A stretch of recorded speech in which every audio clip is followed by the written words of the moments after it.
अस्सलामुअलैकुम and a very good morning. Espresso में आपको खुशामदीद कहेंगे। मैं हूं अरमला हसन और मैं हूं इमरान हसन। इस उम्मीद और दुआ के साथ कि एक नए हफ्ते का आगाज हुआ चाहता है। महीने का आगाज तो हो ही गया था जुलाई का।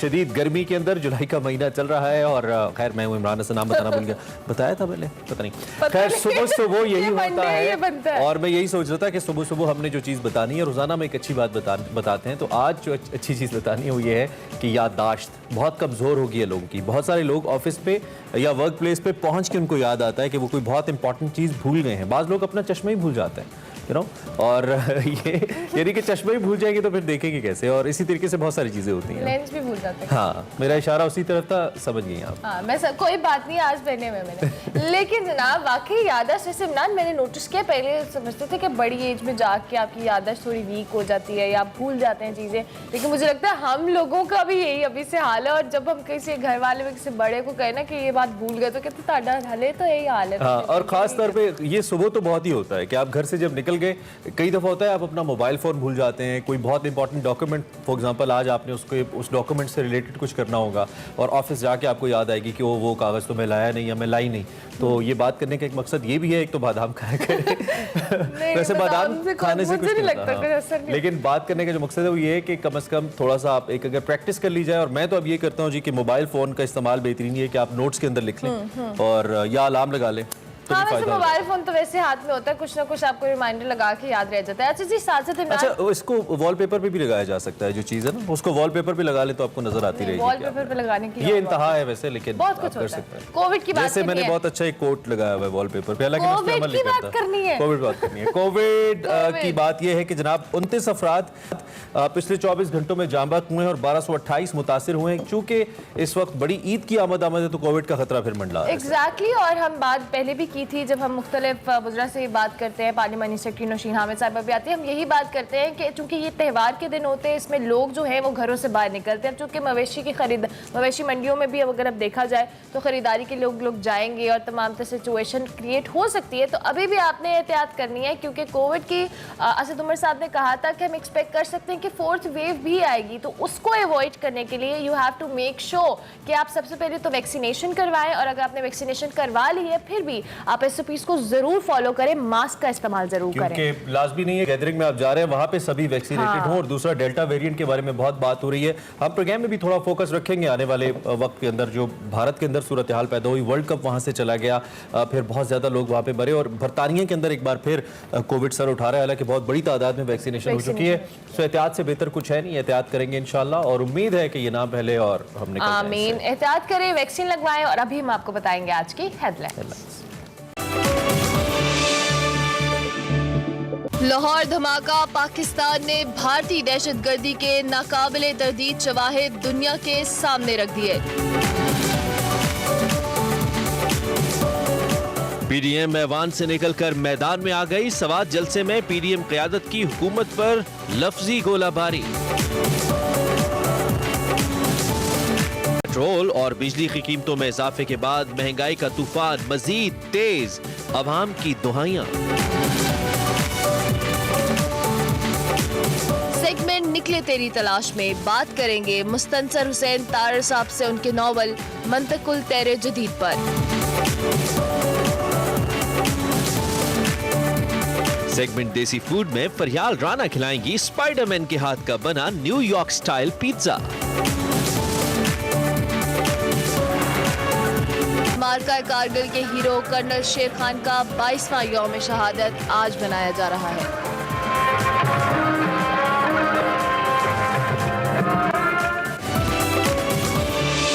मंडे का शो है, सेगमेंट्स होंगे, खाना खिलाएंगे और आपको मुस्तनसर हुसैन तारर साहब से भी बात खाना खिलाएंगे, चाय पिलाएंगे, सब करेंगे, खातिर तवाज़ो करेंगे, लेकिन आपको बताएंगे बड़ी खबर। हाँ, बड़ी खबर।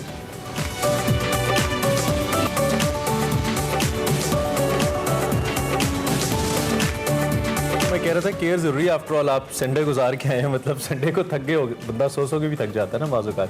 खैर आगे बात करते हैं सियासत की। ऐवान से निकलकर इस वक्त मैदान में एक बार फिर आ गई है और फिर एक बार जो अपोजिशन है उसने फैसला किया है कि हम हुकूमत के खिलाफ तहरीक चलाएंगे। इस तहरीक का नया मरहला शुरू कर दिया और इस बार सवात से इसका आगाज़ किया गया है। गवर्नमेंट के खिलाफ फिर तबले जंग बजा दिया गया है। गुज़िश्ता रोज़ की हम अगर बात करें तो अपोजिशन ने बड़ा अहम इस हवाले से एक जलसा भी किया, इस पर भी हमने बात करी है। लेकिन उससे भी पहले कल की जो एक ब्रेकिंग न्यूज़ थी, मैं चाहता हूँ हम ज़रा उसमें पहले बात कर लें, जो भारत के हवाले से है, जो जिस तरीके से दहशतगर्दी के अंदर भारत मुलविस निकला है और दहशतगर्दी के हवाले से जो एक वाक़या हुआ था 23 तारीख को जौहर टाउन लाहौर के अंदर, उसके बारे में कल बड़ी important press conference IG Punjab ने, वज़ीर इत्तलात ने और जो सिक्योरिटी के हमारे नेशनल एडवाइज़र हैं उन्होंने की, मोहित यूसुफ साहब, और बाकायदा तौर पर बताया कि लाहौर धमाके में भी भारत के मुलविस होने के नाकाबिले तरदीद सबूत सामने आ गए हैं। बिल्कुल, और गुज़िश्ता बात करें वज़ीर इत्तलात फवाद चौधरी साहब की, मशीर कौमी सलामती मोहित यूसुफ और IG पंजाब इनाम गनी ने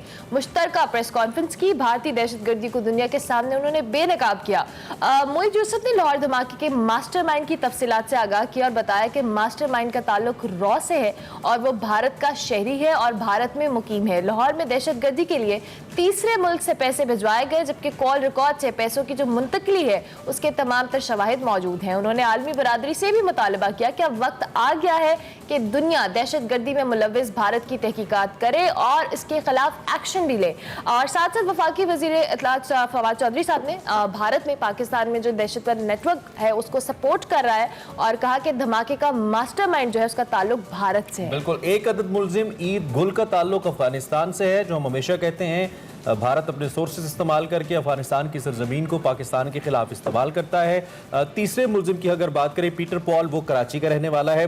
IG पंजाब पुलिस इनाम गनी साहब ने जो अफगानी दहशतगर्दी है या अफगान दहशतगर्दी है उसकी वॉइस रिकॉर्डिंग भी सुनवा दी और बताया कि ईद गुल ने गाड़ी को इस्लामाबाद में तैयार किया, उसकी बीवी ने भी उसको हेल्प आउट किया और पीटर पॉल से मुतल्लिक भी तमाम शवाहिद और रिकॉर्ड हमारे पास मौजूद हैं। इसके साथ साथ हम अगर अफगानिस्तान की बात करें तो वहाँ खाना जंगी शदीद हो रही है। अमेरिका ने 20 साल बाद अफगानिस्तान का सबसे बड़ा फ़िज़ाई अड्डा बगराम एयर बेस परसों खाली किया था, जिसके साथ अफगानिस्तान के अंदर जो तालिबान की पेशकदमी है उसमें मुसलसल तेज़ी आ रही है। अब तो जो हुकूमत है तालिबान की वो भी कन्फर्म कर रही है इसको।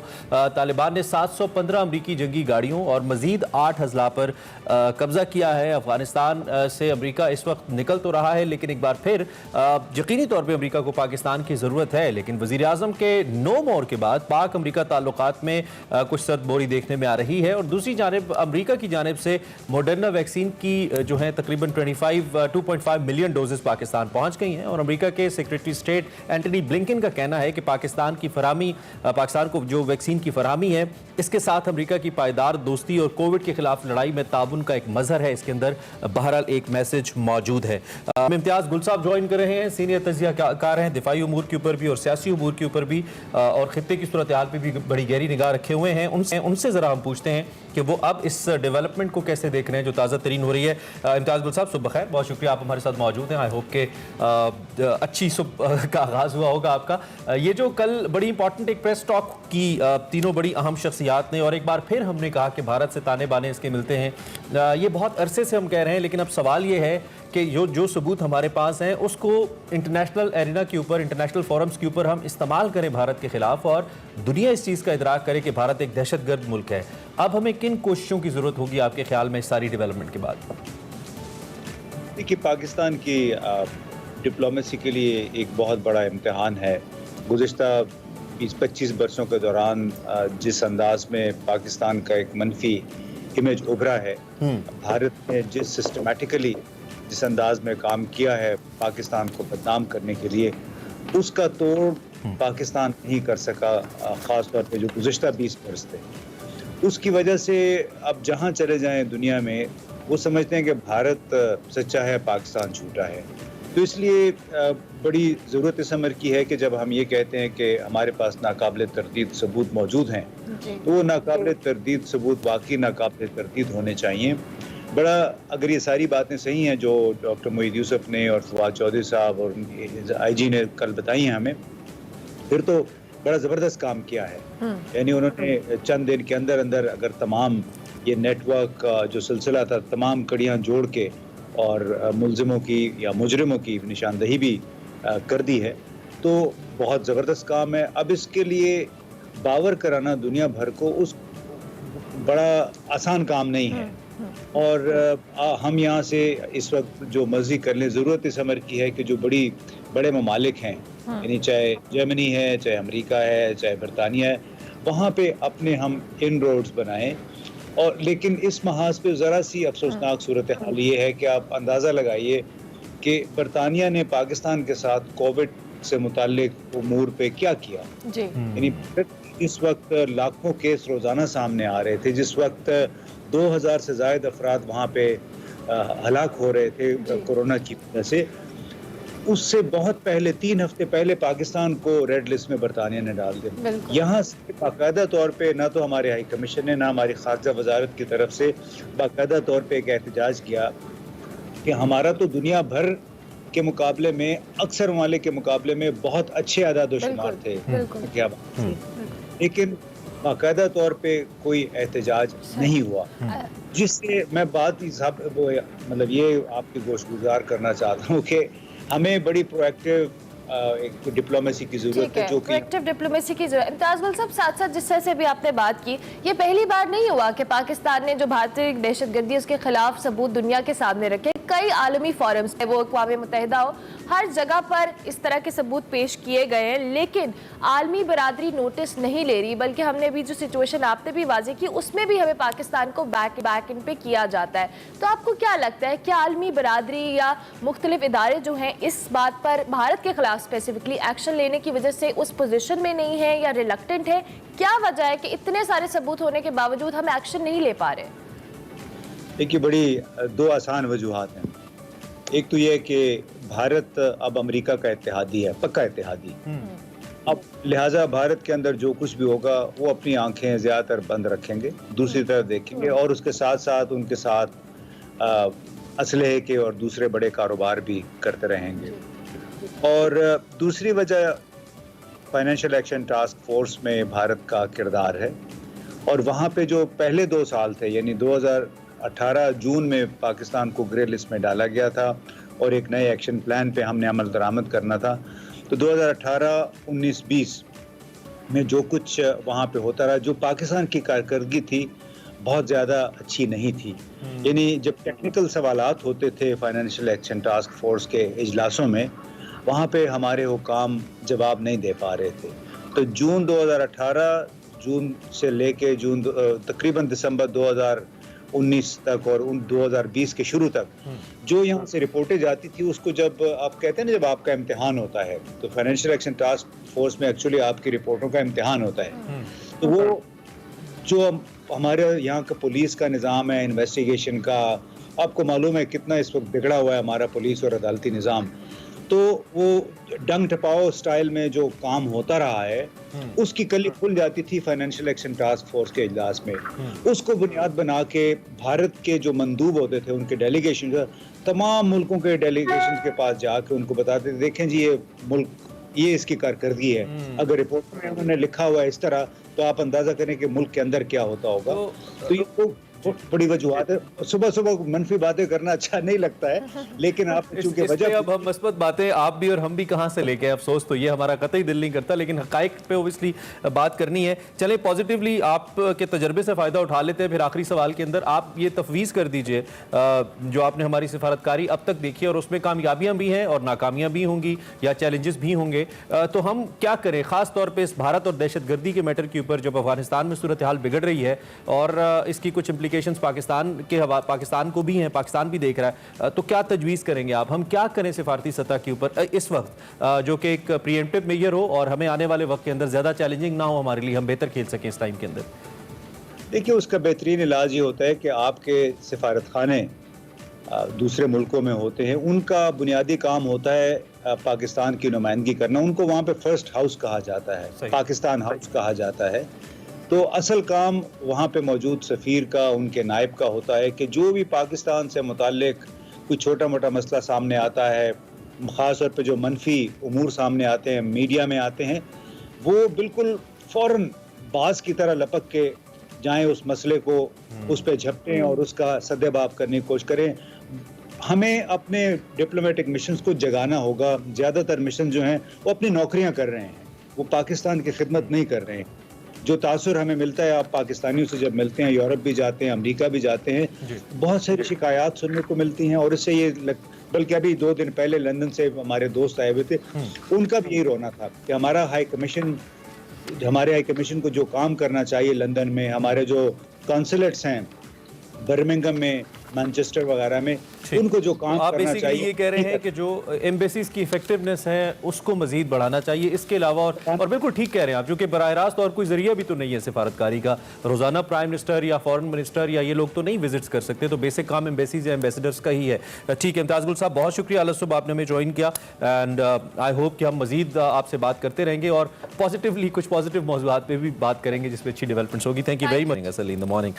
We have next we have colonel Sher Khan साहब। ओके, सो ये मेरे दिल के बड़े करीब हैं। हाँ। एक तो ये कि जब शहीद हुए, शहीद तो वैसे ही जिंदा होता है। कुरान कहता है कि जो शहीद अल्लाह की राह में शहीद हो जाते हैं उन्हें मुर्दा ना कहो, वो जिंदा हैं लेकिन तुम्हें खबर नहीं है। खैर, हम बात करने लगे हैं इस वक्त कारगिल के साने के अंदर अपनी बहादुरी का लोहा मनवाने वाले और जामे शहादत नोश करने वाले जो थे तो कैप्टन लेकिन नाम के साथ कर्नल था, शेर खान साहब की। वो कहते थे कि मैं यहाँ पर तुम लोगों की मौत का परवाना हूँ। ये वो आवाज़ थी जो बर्फपोश पहाड़ों में गूंजी और दुश्मन पर वहशत तारी कर दी। आज निशान हैदर का एजाज़ हासिल करने वाले कैप्टन कर्नल शेर खान शहीद की 22वां यौम शहादत मनाया जा रहा है। और उनके हवाले से आपको बताएं कि 1970 को वो सवाबी में पैदा हुए। उनके वालिद ने पाक फ़ौज की मोहब्बत में उनका नाम कर्नल शेर खान रखा और कैप्टन कर्नल शेर खान ने अक्टूबर 1994 में जो कहले पाक फ़ौज में शमूलियत इख्तियार की और 99 में दुनिया के बुलंद तरीन मकाम कारगिल पर उन्होंने पाकिस्तान और भारत के दरमियान जो जंग भड़क उठी थी उसमें बहुत बहादुरी से यौम शहादत है, तो हम उन्हें खिराज तहसीन पेश करें कौम के हर उस बेटे को जिसने धरती के लिए जान कुर्बान किया। हमारा खिराज अकीदत, इस पर हम बात करते रहेंगे। हमने ब्रेक लेनी है? बिल्कुल, ये हमें एक ब्रेक लेनी है। हम ब्रेक के बाद होंगे एक्सप्रेसो में बहुत कुछ है। Stay tuned to espresso.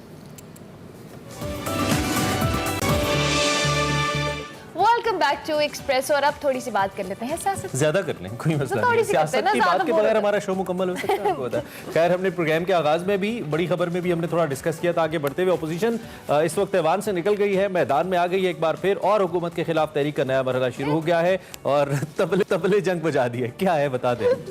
फिर उन्होंने हुकूमत के खिलाफ मुहिम शुरू की है।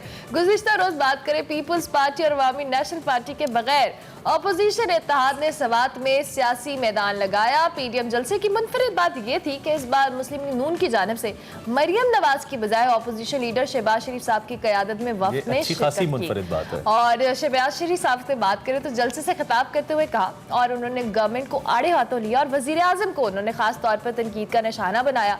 उन्होंने नए पाकिस्तान पर भी कई सवालात उठाए और आवाम को मशवरा दिया कि वो कहते हैं घबराना नहीं है, मैं कहता हूँ घबराओ और गवर्नमेंट को भगाओ। मौलाना फजलुर रहमान के बारे में भी आपको बताते हैं कि उन्होंने हुकूमती पॉलिसियों को एज यूजुअल शदीद तनकीद का निशाना बनाते हुए वज़ीर आज़म इमरान खान को पाकिस्तान की सियासत का गैर ज़रूरी हिस्सा करार दिया। टू बी एग्जैक्ट कहा ये चले हुए कारतूस हैं, अब इनका कोई फ़ायदा नहीं, उनकी रुखसती का वक्त करीब आ चुका है। और मौलाना ने कहा कि इन्हें ख़त्म करके दम लेंगे। शायद 2023 तक वेट कर रहे हैं कि नए इलेक्शन तक ख़त्म करके दम लेंगे मौलाना, क्योंकि 3 साल तो गुजर गए, चौथा शुरू है। सवात जलसे पर रद्द-ए-अमल देते हुए वफाकी वज़ीर इत्तलात फवाद चौधरी कैसे पीछे रहते, अपोजिशन पर चढ़ाई की, पीडीएम को भटकी हुई रूहें करार दिया और कहा कि अब्बू बचाओ ड्रामे में नाकामी के बाद मुस्तरद सियासी टोले ने सवात में नया स्टेज ड्रामा किया है और इस सियासी ड्रामे के तमाम किरदार पहले ही पिट चुके हैं। उन्होंने कहा फ्लॉप शो। इन सियासी आवारा गर्दों को ना कोई नज़रिया है, ना कोई रास्ता है और ना ही कोई मंजिल है, ऐसा कहा फवाद चौधरी। मैंने ऐसा बिल्कुल नहीं कहा। दूसरी जानिब आज पीटीएम का सरबराही इजलास इस्लामाबाद में होने जा रहा है जिसमें इंतखाबी इस्लाहात पर वज़ीर आज़म की जो पेशकश समेत आइंदा की जो हिकमत अमली है उस पर मशावरत की जाएगी और ये हमें कल की सिचुएशन। वैसे मैं I am liking this drama. एक तरफ जो स्टेटमेंट्स आती है ना, इसमें जो कौम का अरबों का नुकसान हो रहा है वो तो actually every politician is liking this drama. Politics के अंदर एजिटेशन एंड यू नो इसके अंदर उनको लगता है कि रौनक लगी रहती है, लेकिन वेरी फनी कि एक कहते हैं घबराओ, दूसरा कहते हैं नहीं इनको घबराओ और इनको भगाओ। फिर मौलाना फजल रहमान, वैसे मुझे पता है क्या लगता है, ये मेरी पर्सनल फील है, इसको अपोजिशन दिल पे ना ले, लेकिन they have missed the flight. जिस टाइम के ऊपर अब तो गवर्नमेंट क्लेम करी है कि जीडीपी 4 के आसपास है और अगले फिस्कल ईयर के अंदर वो 5 तक अगर पहुंच जाती है, जो कि गवर्नमेंट कह रही है, एक्सपोर्ट्स पहले से बेहतर गवर्नमेंट क्लेम कर रही है, हमारे रेमिटेंसेस पहले से बेहतर हो गए, फॉरेन एक्सचेंज रिजर्व्स के अंदर बेहतरी आ रही है, और अगर इस सारे मामले के ऊपर जो सूरत हाल लग रही है इस वक्त, उसमें तो ऐसा लगता है कि वो जो एक राइट टाइम था अपोजिशन के लिए जिसपे वो पुल कर सकते थे अवाम को, जिस वक्त महंगाई पे पुल करना था वो अपनी करप्शन और केसेस के मामलात पे पुल करते रहे। अब जब करप्शन और दूसरे मामलात से थोड़ा सा रिलीफ हुआ है, अब जब वो महंगाई पे पुल कर रहे हैं तो शायद अवाम ना हो, चूंकि मुझे लगता है कि अवाम का म्यारी जिंदगी थोड़ा सा पहले से बेहतर हो रहा है, थोड़ा सा अवाम की घबराहट कम हो रही है। घबरा तो 3 साल पहले रहते अवाम, पहले 3 साल हाँ, घबरा रहे थे, तब आपने अपने झमेलों में उलझा के रखा हुआ था कि हमारा एहतसाब हो रहा है, हमारे साथ ये हो रहा है, हमारे साथ वो हो रहा है। तो अब जब गवर्नमेंट ने अच्छे जो कहने का आउटपुट आना शुरू हुई है, मतलब गवर्नमेंट एक थोड़ी कंफर्टेबल पोजीशन में आ रही है, ये कह सकते हैं। एग्जैक्टली। तो अब ये वाले मामला जो हैं, और वाकई राइट के जिस तरह से जलसे जुलूस हो रहे हैं, वो जो पहले एक्सपेक्टेशंस हुआ करती थी कि ऑपोजिशन जो कह ले गवर्नमेंट के खिलाफ एक धुआंधार कुछ करेगी, वो सारी चीजें अब एक्सपेक्टेशन में ख्याल से पब्लिक की भी आहिस्ता आहिस्ता कम हो रही है, क्योंकि इतनी डेट्स जब आप दे देते हैं कि जी हम फला तारीख को गवर्नमेंट उड़ा देंगे, हाँ बड़ी बड़ी बातें कि अब ये नहीं होगा, अब इसके बाद इनकी हुकूमत खत्म होने वाली है, तो वो जैसे कहते हैं ना। मीनवाइल आपको चले सब छोड़े, लाइटर नोट पे आते हैं। मीनवाइल जो मरियम औरंगजेब साहिबा है वो जिप लाइन एंजॉय कर रही है, एवरीथिंग इज लाइक उनको नहीं पड़ा, जल से जुलूस हो रही है, देखें उन्होंने। She's so like you, मतलब जब सियासत में झगड़े हो रहे हैं, it's okay, मैंने जिंदगी में ये कॉन्फिडेंस चाहिए मुझे कि जो लड़े मैं एंजॉय करने जा रही हूँ।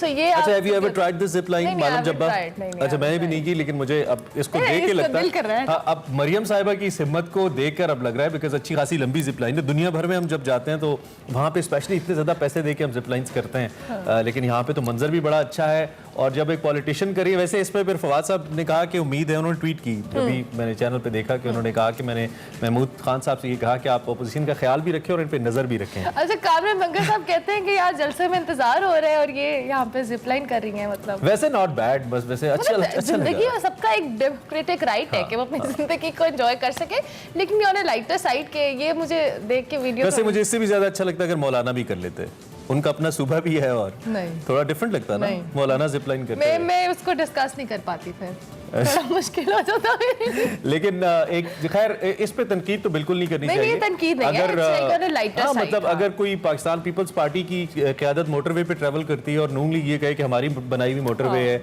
और इसी तरह से अगर कोई पीटीआई की बनाई हुई जिप लाइन पे नून लीग का कोई पॉलिटिशियन अगर उसको एंजॉय करता है तो अब हमारी ही जिप लाइन है, तो ये नहीं होना चाहिए। ये सब पाकिस्तान की चीजें, पाकिस्तान का पैसा है, कौम का पैसा है, और अल्टीमेटली हर पॉलिटिशियन भी तो एक पाकिस्तानी शहरी है। इनका क्या करना है सियासतदान? मौलाना साहब की बात करिए। सियासतदानों को पहली बात हुई कि आपस की जो चपकलिश है उसको बंद करना चाहिए, और मैं बिल्कुल ये नहीं कहता कि बिल्कुल मफाहमत हो जाए, अपोजिशन को तनकीद जारी रखनी चाहिए, शदीद तनकीद करनी चाहिए, प्रोडक्टिव, ताकि हुकूमत थोड़ा सा अपनी लाइन दुरुस्त करे। और अपोजिशन के कमजोर होने से गवर्नमेंट को एक तरफ तो फायदा होता है कि उस पर तनकीद नहीं, लेकिन एक तरफ नुकसान होता है कि कोई तनकीद करने वाला नहीं होता, इस्लाह का पहलू भी कॉम्प्रोमाइज होता है। पॉइंट स्कोरिंग नहीं करनी है आपने, अगर प्रोडक्टिव तनकीद करें तो ये बहुत अच्छा है गवर्नमेंट के लिए और आपके लिए भी, क्योंकि आपने अपने मौके, अपने साल गुजारे, अभी थोड़ा सा मौका दें, अगर हालात बेहतर हो रहे तो ये सबके लिए अच्छा है, पाकिस्तान के लिए अच्छा है, आवाम के लिए अच्छा है। अब आपके पास दो ऑप्शन हैं। इमरान खान ने कहा घबराना नहीं है, शहबाज शरीफ ने कहा थोड़ा सा घबराएं, अब जो मर्जी आप करें, घबराना हमें ब्रेक लेनी है, ब्रेक के बाद हाजिर होंगे, आप देखते रहिए एक्सप्रेस।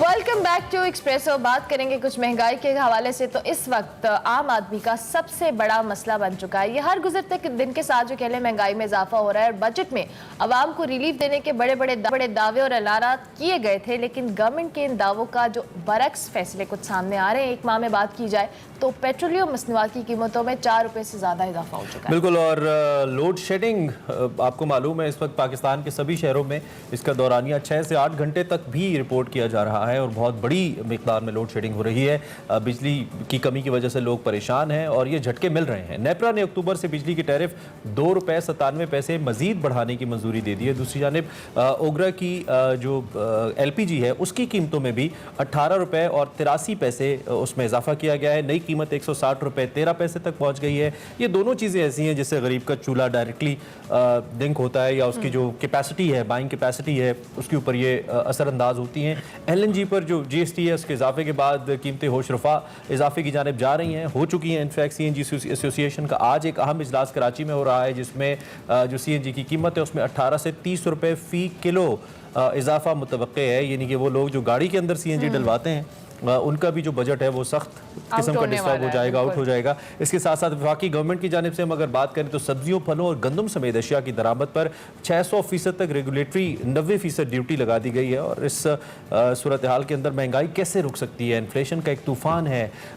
जमात इस्लामी ने महंगाई नामंजूर का नारा लगाया है, कुछ पोलिटिकली इसके ऊपर तनकीद भी की गई है, लेकिन जब तक इस सारी चीज़ को ऑर्गेनाइज तरीके से नहीं देखा जाएगा ये मामला हल होता नजर नहीं आता है। माहिर मईशत ज़ाद साहब हमारे साथ मौजूद हैं।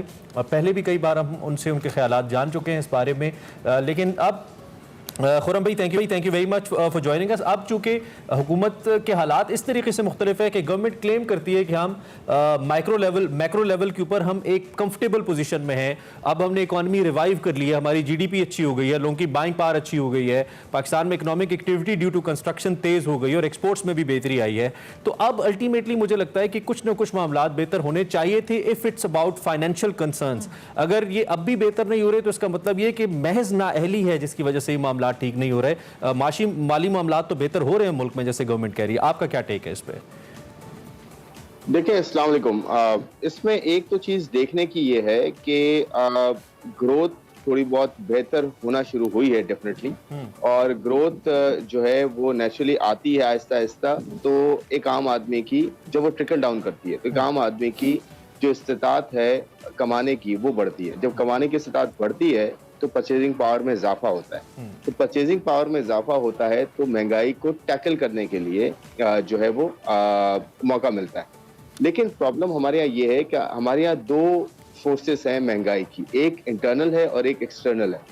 इंटरनल जहाँ तक ताल्लुक है, ऑफ कोर्स उसमें गवर्नेंस के इश्यूज बहुत आए हैं और सप्लाई मैनेजमेंट इतनी इफेक्टिव नहीं रही है। उसी की वजह से हमारे यहाँ जो फूड इन्फ्लेशन है, यानी कि बेसिक जो खाने पीने की अशिया हैं उनमें बहुत इजाफा हुआ है पिछले 2, 2.5, 3 सालों में। और इंटरनेशनल मार्केट्स का ऑफ कोर्स उसका एक इम्पैक्ट है, बट लोकली बहुत ज्यादा जो है गवर्नेंस के इश्यूज, सप्लाई चेन के इश्यूज, हमारी बेसिक क्रॉप्स जो हैं एग्रीकल्चर की तरफ से वहाँ से प्रोडक्टिविटी का ना होना या बहुत कम होना, या फिर हमारी जो प्रोडक्शन है वो इस तरह से नहीं बढ़ना जिस तरह से पॉपुलेशन बढ़ती आई है। तो ये तो एक बड़ा मसला रहा है। उसमें वीट भी शामिल है, उसमें जो है वो कॉटन भी है। कॉटन तो खैर जो है वो टेक्सटाइल की एक इनपुट है। 4 बड़ी कैश क्रॉप्स हमारी हैं जो है खाने पीने से रिलेटेड है। उसमें चावल है, उसमें चीनी है, उसमें गंदम है, और उसमें जो है इसके अलावा और जो है वो छोटी मोटी जो है हमारी क्रॉप्स हैं। तो इन सब में जो है इतना ज्यादा जो है वो इजाफा नहीं हुआ जो हम पहले कर पाते थे। तो ये चावल है, गंदम है, चीनी है, इस तरह की जो चीजें हैं ये बहुत ज्यादा इंपॉर्टेंट होती हैं एक आम आदमी के लिए, खर्च करने के लिए, उसके घर चलाने के लिए, बेसिक्स के लिए गरीब से गरीब तबका जो है इस्तेमाल करता है। अच्छा, अब मैं आता हूँ इंटरनेशनल जो है वो फैक्टर्स पे। हुआ अब ये है कि इंटरनेशनल मार्केट में फूड की प्राइसेस बहुत ज्यादा बढ़ गई हैं। 40% इजाफा है पिछले साल के मुकाबले में इस साल इंटरनेशनल फूड प्राइसेस में, जिसमें खाने पीने का तेल है, जिसमें गंदम है, जिसमें मेज है, जिसमें चीनी है, जिसमें चावल है। वो जो हम भी 4-5 बड़ी जो फसलें निकालते हैं उसी में इंटरनेशनली जो है वो इजाफा हो गया अनफॉर्चुनेटली। अच्छा, इसके ऊपर एक और इशू क्या हुआ है, जो तेल की कीमतें हैं, जो इस्तेमाल के तेल की, एनर्जी से रिलेटेड तेल है, उसकी कीमतों में 88% का इजाफा हो चुका है। इस वक्त ब्रेंट ऑयल जो है वो तकरीबन $75 पर बैरल पे पहुंच चुका है। अभी रिकवरी बाकी है इंटरनेशनल मार्केट में, इंटरनेशनल इकोनॉमीज की। अभी कहा जा रहा है इकोनॉमिस्ट के जो एस्टिमेट्स के हिसाब से कि जो हमारा नुकसान हुआ है पूरी दुनिया का कोविड की वजह से, वो सिर्फ आधा रिकवर हुआ है। अच्छा, इसकी वजह क्या है? इसकी वजह यह है कि एक तरफ बड़े बड़े बैंक्स ने पैसा डाला मार्केट में ताकि लोगों की जो जिनकी जॉब्स गई हैं, जो नहीं कमा पा रहे, वो कोविड के दरमियान उनके पास पैसे रहे, वो बेसिक अपनी जो है जरूरियात को पूरा कर सके। तो बेसिक जरूरियात को पूरा करने के लिए पीछे सप्लाई उस तरह से नहीं आ पाई कोविड की वजह से, तो पैसा आ गया लोगों के हाथ में। तो वो महंगाई में इजाफा इंटरनेशनली होता जा रहा है, और वो सप्लाई जब तक नहीं आएगी उसमें एक वक्त लगेगा। कोविड पूरा खुलेगा दुनिया में और फिर आहिस्ता आहिस्ता रिकवरी आएगी तो कहीं जाके सप्लाई आएगी। उस वक्त तक हमारे पास डिमांड सप्लाई का ये गैप रहेगा, इंटरनेशनल फैक्टर्स और लोकल हमारी सप्लाई चेन मैनेजमेंट और प्रोडक्शन मैनेजमेंट, ये बड़ा इशू रहेगा हमारा महंगाई का आगे। ठीक है, ये और यही बेसिक इशू है। जो आखिरी बात आपने की ये सबसे वैल्यूएबल है। लेकिन दूसरी जानिब हम जब वेस्टर्न इकोनॉमी या डेवलप्ड इकोनॉमीज़ की हम बात करते हैं तो वेलफेयर इकोनॉमीज़ हैं, मतलब गवर्नमेंट्स लोगों का ख्याल रखती हैं, सिर्फ इस हद तक नहीं कि बजट के अंदर या फाइनेंशियल डॉक्यूमेंट्स के अंदर आवाम की जो उजरतें हैं वो बढ़ा दी जाएं, बल्कि हुकूमतें इस बात का ख्याल रखती हैं। जैसे कनाडा का बड़ा ज़बरदस्त मॉडल हमने देखा इस कोविड सिचुएशन के अंदर। अमेरिका कुछ चैलेंजेस का शिकार या बरतानिया रहे, लेकिन ओबियसली ये बड़े ममालिक हैं और इनकी जो स्टेट्स हैं वो वेलफेयर स्टेट्स हैं। पाकिस्तान के अंदर जिस मॉडल को हम इस वक्त खुर्रम साहब फॉलो कर रहे हैं, क्योंकि एक जाने बाइंग कैपेसिटी आवाम की नहीं बढ़ रही। हम हर दफ़ा ये कहते हैं कि जो बेसिक उजरत है गरीब आदमी की एक महीने की, उसमें कुछ डॉलर्स हम इजाफा कर देते हैं, लेकिन वो ऑन ग्राउंड नहीं बढ़ता है, वो पेपर्स में बढ़ता है। मजदूर की मजदूरी उतनी ही रहती है, और अगर मजदूर की मजदूरी थोड़ी बढ़ भी जाए तो इन्फ्लेशन उससे डबल बढ़ जाती है, उसकी कैपेसिटी वही रहती है बाइंग की। तो हम इस मॉडल जिसको फॉलो करें फिल वक्त, ये मॉडल ठीक है या आपके ख्याल में इसमें कुछ बेसिक तब्दीलियां हमें चाहिए ताकि गरीब आदमी की बाइंग पावर को हम बढ़ाएं, कैपेसिटी अच्छी हो उसकी? जी बिल्कुल, देखें इकोनॉमीज तो बढ़ती ही आगे चलती ही उस वक्त हैं जब एक एवरेज जो है सिटीजन की जो है बाइंग पावर बढ़ती है। जैसे मैंने पहले कहा कि एक तरफ से अगर कॉस्ट बढ़ना शुरू हो गई है और दूसरी तरफ जॉब्स नहीं बढ़ेंगी और दूसरी तरफ अर्निंग्स नहीं बढ़ेंगी, परचेजिंग पावर से मेरी मुराद है डिस्पोजेबल इनकम नहीं बढ़ेगी या पर कैपिटा इनकम नहीं बढ़ेगी, यानी कि पूरी जीडीपी अगर आप पूरा जो मईशत का साइज एक साल में होता है उसका एक फीकस आमदन जो है वो नहीं उसमें कन्वर्ट होकर बढ़ेगा। आप देखिए बांग्लादेश हमसे काफी आगे जा चुका है, इंडिया ऑलरेडी आगे था, हम 90s 80s में उनसे कम्पीट कर रहे थे, उनसे बेहतर थे, तो हमारी डिटेरियोरेशन हुई है। तो ऑफ कोर्स हमारे यहाँ पॉलिसीज में इश्यूज है, तभी ऐसा हुआ है। हमने एफिशिएंसी नहीं कभी जो है उस पर काम नहीं किया, अपनी पब्लिक फाइनेंसेस पे उस तरह से काम नहीं किया, हमने डेट पे ज्यादा रिलायंस किया और डेट जो लिया, जो कर्जा लिया उसको कन्वर्ट भी नहीं किया प्रोडक्टिव एसेट्स में, प्रोडक्टिविटी में। तो बहुत सारी इश्यूज है ना हमारे यहाँ। हमने ह्यूमन डेवलपमेंट में इन्वेस्ट नहीं किया, हमने एजुकेशन में इन्वेस्ट नहीं किया, हमने हेल्थ में इन्वेस्ट नहीं किया। अगले एक डेढ़ मिनट है मेरे पास मजीद, तो मैं चाहता हूँ जरा इस पे आप रोशनी डालें। जो वजीर आजम ने उस दिन खिताब किया, उस खिताब अच्छा था, इसमें कोई शक नहीं है। मुझे जाती तौर पे लगता है कि वजीर आजम की इंटेंशंस भी अच्छी हैं जिस तरह वो बात करते हैं, लेकिन when it comes to practical application उधर आके ये गवर्नमेंट थोड़ी मार खा जाती है। अब तक इसका ये एक वीक पॉइंट रहा है। कुछ बड़े इनकलाबी किस्म के मंसूबे प्राइम मिनिस्टर ने बताया जो लगता है कि अगर आ जाए तो उससे बड़ी गरीब की ज़िंदगी, जैसे कि उन्होंने कहा कि हम हेल्थ इंश्योरेंस दे रहे हैं, यूनिवर्सल हेल्थ इंश्योरेंस है गरीब के लिए, किसी हॉस्पिटल में जाएगा इलाज फ्री होगा, और फिर उसके अंदर बजट एलोकेट भी किया गया। दूसरी जानिब उन्होंने कहा जो मुख्तलिफ यूटिलिटी स्टोर्स हैं या नॉर्मल किराना स्टोर्स हैं, इसके ऊपर भी सब्सिडाइज रेट्स के ऊपर गरीब को ऑलरेडी हम इस तरीके का सिस्टम लेके आ रहे हैं कि ये सब कुछ करेंगे। लेकिन sir it's a long time process कि गरीब को पेट्रोल पंप के ऊपर सस्ता पेट्रोल मिले अगर उसके पास बाइक है, और किराना स्टोर पे सस्ता सौदा मिले, इसी तरह से हेल्थ, तो ये बड़ा लंबा है। इसके बीच में हमें लगता है कि गरीब तो पिस जाएगा अगर ये मजीद 2-3 साल ये प्रोसेस नहीं होता। इसके बीच में हम क्या करें कि थोड़ा गरीब को मदद मिले इसकी? जी बिल्कुल, देखिए ये बहुत अच्छी डेवलपमेंट है कि आप पास हेल्थ केयर का सिस्टम जो है वो आप प्रोवाइड करने की बात कर रहे हैं, और आपने केपीके में किया भी है, और सूबों की बात हो रही है, और सूबों को अपना रोल डेफिनेटली प्ले करना चाहिए, क्योंकि बेसिक सब जो है ना, तालीम है अगर या फिर हेल्थ है, ये सारा सूबों के पास है, तो सूबों को अपना रोल प्ले करना चाहिए। सूबों को मजीद जो है उसको नीचे जो है लोकल लेवल पे जो है वो पैसा जो है वो देना चाहिए, और लोकलाइज उसको बहुत ज़्यादा जो है वो शहरी और फिर मोहल्लों पे जो है पहुंचाना चाहिए, ताकि एक आम आदमी तक जो है वो उसका असर पहुंच सके। तो ये बड़ा ज़रूरी है। देखिए एक और मैं चीज़ ये कहूँगा कि हम बात तो कर रहे हैं स्पेंडिंग की कि जी हमें ये देना है, हमें ये बेहतरी करनी है, हमें ये गरीब आदमी तक पहुंचाना है, लेकिन उसको हम फंड कैसे करेंगे ये हमें देखना है। पब्लिक फाइनेंसेस की जो मैं बात करता हूँ ना, कि हम फंड कैसे करेंगे, हम कहाँ से, अगर हम डेट भी ले रहे हैं तो वो कितना महंगा सस्ता ले रहे हैं, कि इस पे हम बड़ी इस पे डिटेल गुफ्तगू चाहिए, लेकिन ऑब्वियसली टाइम हमारे पास शॉर्ट है। बहुत शुक्रिया फरम भाई, आपने early in the morning join किया और अहम मौजू पे हमसे बात की। इकॉनमी के हवाले से हम बात कर रहे थे, गरीब की बाइंग कैपेसिटी बेहतर करने के लिए। हमने एक ब्रेक लेनी है, ब्रेक के फौरन बाद वापस आते हैं।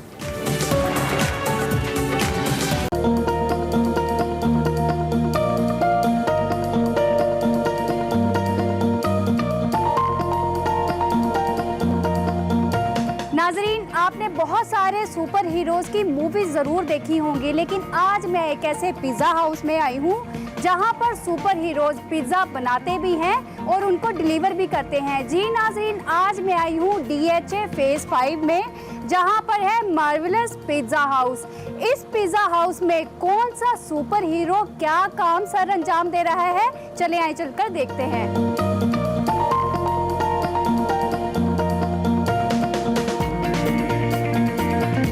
हमारे साथ मौजूद हैं यहाँ के ऑनर शहरयार साहब। आपको ये काम करने का ख्याल कैसे आया?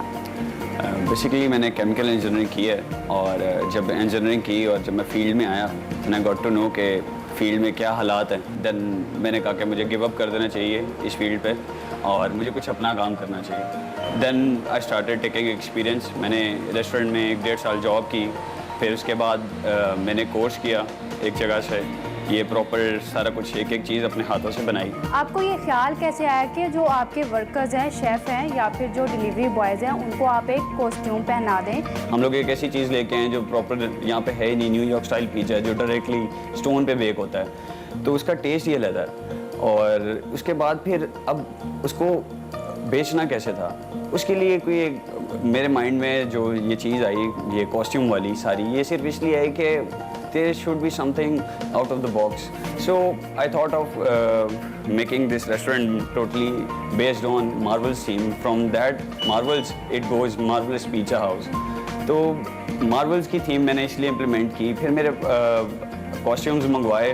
देन आई थॉट ऑफ के क्यों ना राइडर्स से मैं ये डिलीवरी करवाऊँ कॉस्ट्यूम पहन के, और जो मेरा ऑर्डर टेकर है वो स्पाइडरमैन के कॉस्ट्यूम में हो। जब कस्टमर्स आते हैं और आपके स्टाफ को वो कॉस्ट्यूम में देखते हैं तो उनका क्या रिएक्शन होता है? वो काफ़ी एक्साइटेड हो जाते हैं, स्पेशली बेसिकली बच्चे। वो एक तो आते इसलिए हैं कि हमें स्पाइडरमैन से मिलना है और हमें डेडपूल को देखना है। वो आते हैं, वो अपनी पिक्चर्स बनाते हैं। उसके अलावा जो मेरी एज के लोग हैं कुछ, वो सिर्फ फ़न के लिए दे टेक स्नैप्स। आपने कॉस्ट्यूम का जो थीम है बिल्कुल ही यूनिक्स है और नया है, तो इसी तरह जो आपका मेन्यू है वो भी नया है, उसमें कुछ नई चीज़ें लेके आए हैं? बिल्कुल मैम, हमारा जो पिज़्ज़ा है बेसिकली वो इटसेल्फ स्टोन पे डायरेक्टली बेक हो रहा है। ये प्रॉपर न्यूयॉर्क स्टाइल क्रस्ट है। दूसरी चीज़ जो एक इटालियन डिश है उसको काल्ज़ोन कहते हैं, हम लोगों ने वो भी लॉन्च किया है, जो भी पहले कोई नहीं था दे रहा। सो यस, अल्हम्दुलिल्लाह जो लोग खा रहे हैं उन लोगों को बहुत पसंद आ रहा है। काल्ज़ोन एक डिश है जिसको मतलब when they cut it of from the centre, तो जो चीज़ है वो ऊज करते बाहर आती है, तो कस्टमर को ये काफ़ी अच्छा लगता है। अब पिज़्ज़ा में कौन कौन सा फ्लेवर सर्व कर रहे हैं? हमारे टोटल 9 फ्लेवर्स हैं, जिसमें से 2 स्पाइसी हैं, 2 जो हैं वो माइल्ड हैं, एक है वो ऑल वेजी है जिसमें सिर्फ वेजी होता है, और एक है ऑल चीज़ जिसमें हमारी सीक्रेट चीज़ है सिर्फ वो होती है, और 2 बीफ के फ्लेवर्स हैं और एक अरेबिक फ्लेवर। सबसे ज़्यादा डिमांड कौन से पिज़्ज़ा की है? फैंटास्टिक फजीता स्पाइसी में सबसे ज़्यादा उसकी डिमांड है, लोग ज़्यादा वो लाइक कर रहे हैं स्पाइसी फ्लेवर्स में। फिर 2 हमारे पिज़्ज़ाज हैं जिसमें 3 टाइप ऑफ चिकन जा रहा है। एक एसगार्ड स्पेशल है, वो भी प्लेनेट पे, थॉर के प्लेनेट पे नाम है उसका, एक ब्लैक पैंथर के प्लेनेट पे नाम है वकांडा स्पेशल। इन दोनों में 3 टाइप ऑफ चिकन जा रहा है अलग-अलग, तो इन दोनों की भी काफ़ी ज़्यादा डिमांड है। और बीफ में अगर आप देखें तो बीफी बक्की हमारा सबसे ज़्यादा रनिंग में चल रहा है। आपके पिज़्ज़ा के जो नाम हैं बहुत ही मुख्तलिफ हैं दूसरे पिज़्ज़ा से, तो लोगों को ये मुश्किल नहीं होती कि उन्होंने कौन से फ्लेवर का पिज़्ज़ा खाना है? मेरी जो टारगेट ऑडियंस है वो ऑलरेडी फेमिलियर है इन वर्ड्स है, जो मार्वल्स की थीम पे ही ये सारे नाम रखे हुए हैं। जैसे ये फैंटास्टिक फजीता, ये फैंटास्टिक फोर से इट गोज फैंटास्टिक फजीता। जैसे टोनी स्टिक है, वो आयरन मैन का नाम टोनी स्टार्क होता है, तो from Tony Stark it goes Tony Sticka. तो ईच एंड एवरीथिंग, मेरी सॉसेस के नेम्स, मेरे पिज़्ज़ाज के नेम जो हैं वो एसोसिएटेड है मार्वल्स के साथ, मार्वल्स की थीम्स के साथ। सो इसलिए ये थोड़ी यूनिक है। बाकी लोगों को हम लोग एक्सप्लेन कर देते हैं, कुछ लोग जिनको नहीं भी आइडिया होता, बहुत से लोग ऐसे भी हैं, तो उन लोगों को हम एक्सप्लेन कर देते हैं कि इस पिज़्ज़ा के अंदर ये स्पेसिफिक चीज़ें जा रही हैं। आप सिर्फ टेक अवे और डिलीवरी दे रहे हैं, इसकी क्या वजह है? मेन रीज़न जो थी वो कोविड थी, वरना हम लोगों का जो प्लान था, जो पूरी थीम थी, ये तो डाइनिंग पे आनी थी, मगर कोविड की वजह से हम लोग इसको डाइनिंग नहीं कर पाए और अभी सिर्फ हमें टेक अवे डिलीवरी करनी पड़ रही है। हमारे साथ मौजूद है स्पाइडरमैन जो कि पिज़्ज़ा बनाने लगे हैं, यानी कि शेफ़ नबील। आपको ये कॉस्ट्यूम पहनकर गर्मी नहीं लगती, कोई मुश्किल नहीं पेश आती पिज़्ज़ा बनाते हुए? यहाँ जो है एयर कंडीशन है सब कुछ ठीक है, जिस वजह से मैं कंफर्टेबल फील करता हूँ। जो कस्टमर आते हैं, बच्चे वगैरह या फिर जो भी कस्टमर आते हैं, तो आपके साथ पिक्चर्स बनाते हैं, वीडियोस बनाते हैं अपने सोशल मीडिया पर डालने के लिए, तो आपको कैसा फील होता है? जी, इसी वजह से तो मैंने ये कॉस्ट्यूम पहना है कि बच्चे जो देख के काफ़ी ज़्यादा मतलब अच्छा फील करते हैं, और मुझे भी इस चीज़ से खुशी फील होती है, जिस वजह से ये मैं कॉस्ट्यूम पहन के ये पिज़्ज़ा लगाता हूँ। अभी आप कौन सा पिज़्ज़ा बनाने लगे? जी, मैं आपको चीज़ ब्रस्ट क्रस्ट लगा के दिखाता हूँ। वो वकांडा स्पेशल, ये हमारा स्पाइसी फ्लेवर है, और ये काफ़ी ज़्यादा कस्टमर लाइक करते हैं। बनाएं।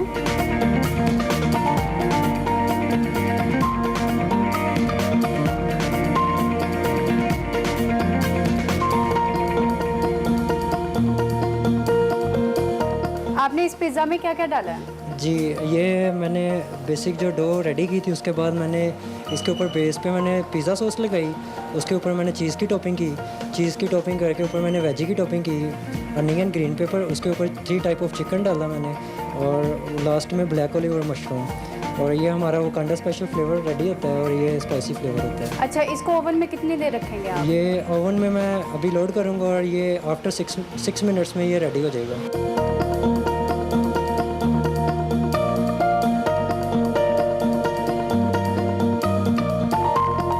मेरे लिए कालजोन और वकांडा स्पेशल पिज़्ज़ा आ चुका है, इसको ट्राई करते हैं। नाजरीन, ये बहुत ज़्यादा मज़ेदार है, आप लोग भी एक बार ज़रूर ट्राई करें। मिलते हैं अगले नए देसी खाने के साथ। अल्लाह हाफिज़।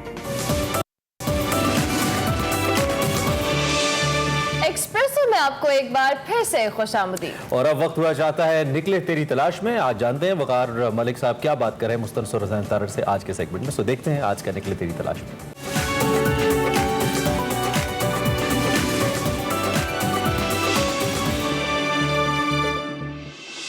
अस्सलाम वालेकुम नाज़रीन, मैं हूं वकार अहमद और आप देख रहे हैं निकले तेरी तलाश में।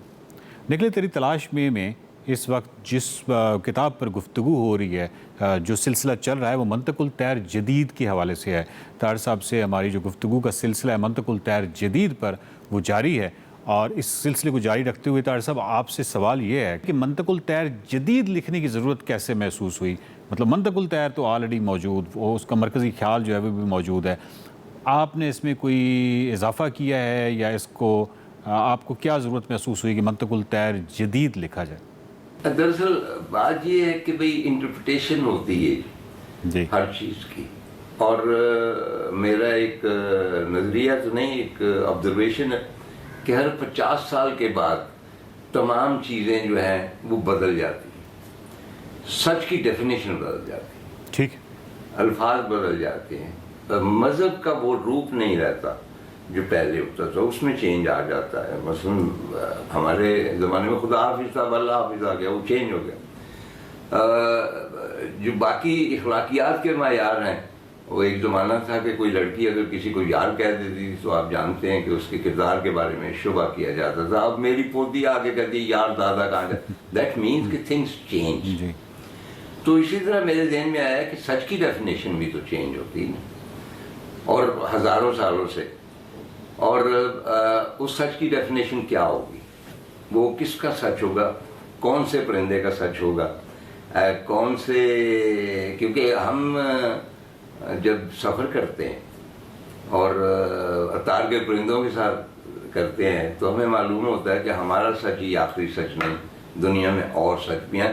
तो वो उस सच की तलाश में आप कह लीजिए कि एक जस्तजू थी एक मेरे अंदर, उसकी वजह से ये मैंने लिखा। और उसका मंतकुल तैर जदीद इसलिए लिखा कि ओरिजिनल तो ज़ाहिर है कि मुर्शिद अत्तार का है, तो ये नहीं है कि उनकी मैंने ये कह लीजिए तसव्वुफ़ में लिखा, जिस तरह हीर को बादशाह के बाद और लोगों ने भी लिखा तो वो उस पाए तक नहीं पहुंचे। तो इसी तरह मैंने, लेकिन मैंने उसमें ऐड किया, ठीक, क्योंकि सज्जाद अत्तार के तमाम परिंदे जो थे स्पिरिचुअल, ठीक, मैंने उसमें ज़मीनी परिंदे जो हैं वो भी ऐड किए, क्योंकि मैं आई फील कि सिर्फ स्पिरिचुअलिज्म जो है वो काफ़ी नहीं होती, उसके साथ जब तक फिज़िकल एलिमेंट ना हो। चुनांचे उसमें हीर और साहिबा और सोनी जो है वो जो फिज़िकल इश्क है उसकी नुमाइंदगी करते हैं।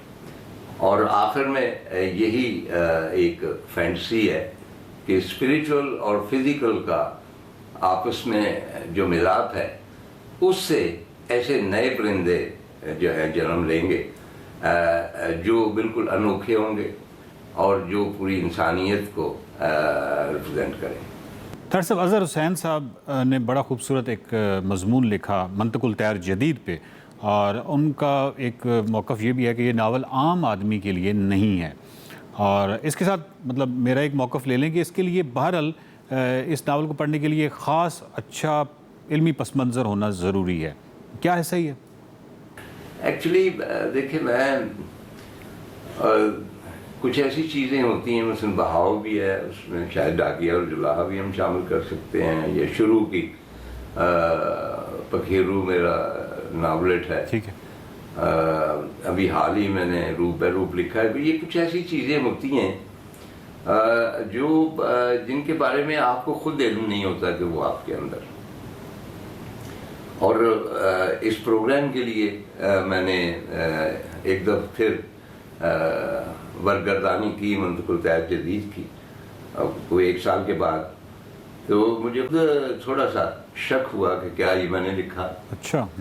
क्योंकि वो जो मोमेंट्स होते हैं क्रिएटिविटी की, उसमें कह लीजिए कि एक वजदान की कैफियत भी होती है, आप मापला हो जाते हैं मुख्तलिफ चीज़ों से, और जाहिर है कि जो कुछ आपका तजुर्बा होता है उसके रूह से भी, और जो कुछ आपके अंदर है और आप आगाह नहीं हैं उससे, इसके मिलाप से वो सारी तारीख जन्म लेती है। अब कि इल्म की बात आपने की, तो इल्म जाहिर है कि भाई इसकी तो अक़साम सैकड़ों हैं ना, कि मतलब एक वेस्टर्न इल्म है, एक ईस्टर्न है, एक फार ईस्टर्न है, उसके बाद मजहबी है, फिलोसफिकल है, जो नॉर्मल MA PhD वाला इल्म है वो भी है, एक खसूसी कंसंट्रेशन वाला जो सूफिया का इल्म होता है।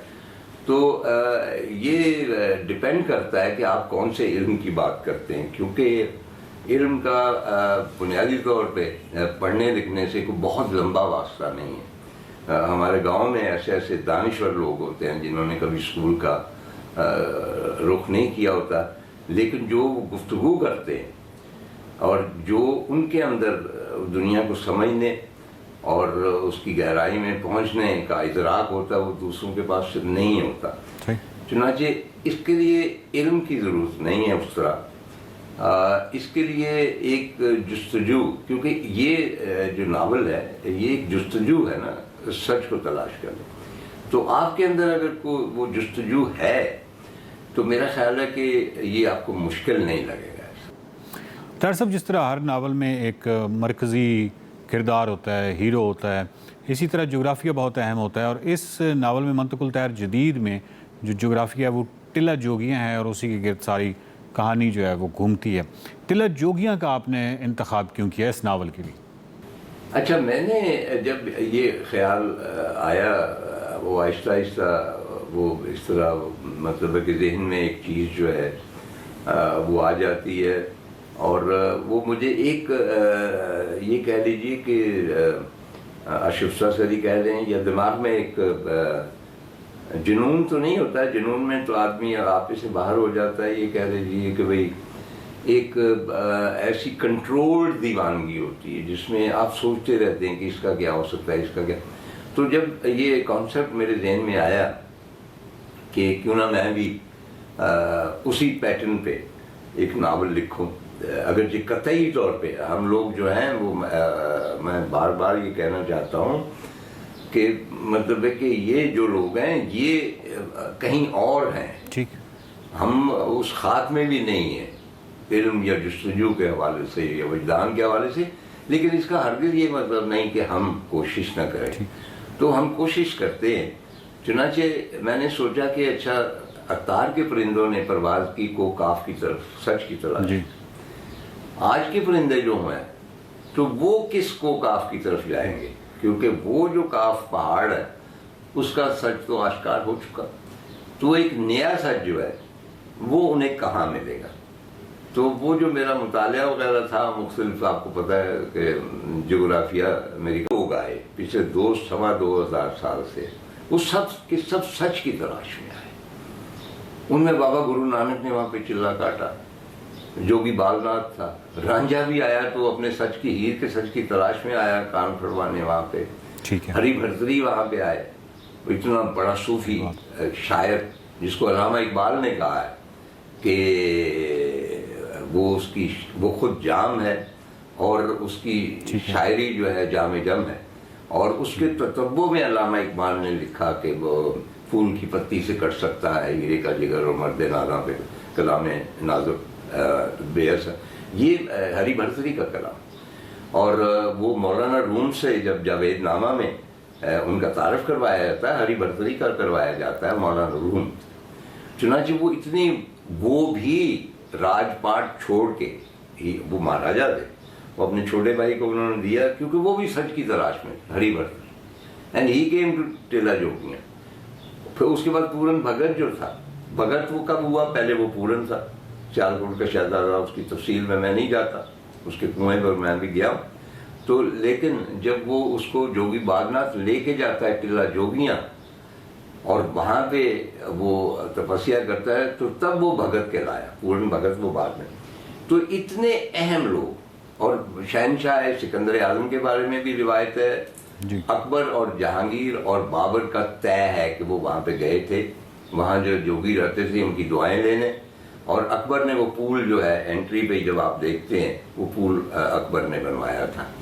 चुनांचे जहाँ पे इतने लोग, मेरे जहन में कोई ऐसी जगह नहीं आती दुनिया भर में, जो कम से कम हमारे मशरक में, जहाँ कोई ऐसी जगह हो जहाँ इतने ज़्यादा लोग सच की तलाश में गए। तो इसलिए वो जो परिंदे हैं, तार के भी और कुछ मेरे परिंदे भी हैं, उनके बारे में मैंने फैसला किया कि ये सच को ढूंढने के लिए टिला जोगियाँ पर जाएंगे। नाज़रीन, तार साहब से बहुत ही खूबसूरत गुफ्तगू का सिलसिला। Welcome back to Expresso programme में आगे बढ़ेंगे और अब आपको बताएंगे कि गुज़िश्ता कुछ सालों से हम बात करें तो डिजिटलाइजेशन और सोशल मीडिया प्लेटफॉर्म के अरूज ने लातादाद मौक़े और कई जो कह लें नए पेशों के दरवाजे खोले हैं। जब से कोविड-19 आया है, डिजिटल मीडिया पर लोगों का रुझान जो है वो खासा बड़ा है, जिसमें ऑनलाइन ख़रीदारी हो। 61% लोगों को लगता है कि उनको कौन सी चीज़ें ख़रीदनी है और कौन सी नहीं ख़रीदनी। इन ब्रांड्स में भी, इससे जो ब्रांड्स की ओवरऑल मार्केटिंग है उससे भी बहुत जो कह लें डिफरेंस क्रिएट हुआ है। और 67% ब्रांड्स को लगता है कि सोशल मीडिया प्लेटफॉर्म से उनका मैसेज जो है वो कंज्यूमर तक ज्यादा बेहतर तरीके से पहुंचता है। ये बहुत बड़ा नंबर है, 60+% सारिफीन एंड 67% ब्रांड्स।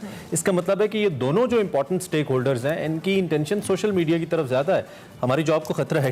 टीवी की हम बात करें, इंस्टाग्राम, फेसबुक, यूट्यूब पर ये तीन सबसे ज्यादा, हम अगर इन मीडियम्स की बात करें, इस्तेमाल होने वाले 3 मीडियम्स हैं। सोशल मीडिया टूल्स के अंदर इनको सबसे ऊपर गर्दाना जाता है। मार्केटिंग कंपनियां कोविड के बाद की जो सूरत हाल है उसमें जितनी भी डील्स बनाती हैं उसमें अपने क्लाइंट के लिए सोशल मीडिया प्लेटफॉर्म्स को ऐड करती हैं, जो माजी में नहीं होता था, हमने ये देखा। और ये ट्रेंड दिन ब दिन ज्यादा फ्लरिश कर रहा है। इससे फायदा ये हुआ है कि जो छोटे ब्रांड्स हैं, जो कभी एडवर्टाइजमेंट की कंपनी या इस फील्ड में इन्वेस्टमेंट नहीं कर पाते थे, बड़ी बड़ी एडवर्टाइजमेंट अफोर्ड नहीं कर पाते थे, वो भी अब सोशल मीडिया पर अपनी तशहीर करना शुरू हो गए हैं। और छोटे से छोटा ब्रांड भी अपनी डिजिटल मार्केटिंग कर रहा है, उसकी एक अपनी दुनिया, एक अपनी क्लाइंटेज है। टीवीसी की जगह शिफ्ट आई है डीवीसी पर, डिजिटल पर। हम देखें आज होते हैं डिजिटल मार्केटिंग के सेक्टर ने कितनी जो के लिए नए बिजनेसेस को प्रमोट किया है। बहुत सारे ऐसे इन्फ्लुएंसर्स हैं जिनको अभी भी मार्केट में ज़रूरत है। और डिजिटल मार्केट जो है टेलीविजन से हम बात कर रहे हैं, हमेशा के लिए जो कह लें अगला दौर जो हम कहते हैं डिजिटल का दौर है। और इसी पर आज हम बात करेंगे कि सोशल मीडिया इन्फ्लुएंसर्स ने कितना एक डिफरेंस क्रिएट किया है, उसके साथ जो डिजिटल मार्केटिंग है उसने कितना डिफरेंस क्रिएट किया है। जो अब ब्रांड्स या कंज्यूमर्स हैं, दोनों के दरमियान जो एक कह लें एक्सेसिबिलिटी है, एक ट्रस्ट का फैक्टर है, वो किस तरह से जो है वो डेवलप हो। इस हवाले से हम बात करेंगे। हमारे साथ ज़िशान अहमद मौजूद है, नुमाइंदा एक्सप्रेस ट्रिब्यून, उनको वेलकम करेंगे। बहुत शुक्रिया ज़िशान, आप ही ने ये रिपोर्ट तैयार की है और इस हवाले से हम आप ही से जानना चाहेंगे, जो डिजिटल मार्केट है बेसिकली अब टेलीविजन मार्केट को हमेशा के लिए क्या हमें लगता है कि ख़त्म करने जा रही है और अगला दौर जो है वो डिजिटल का है? अस्सलाम वालेकुम।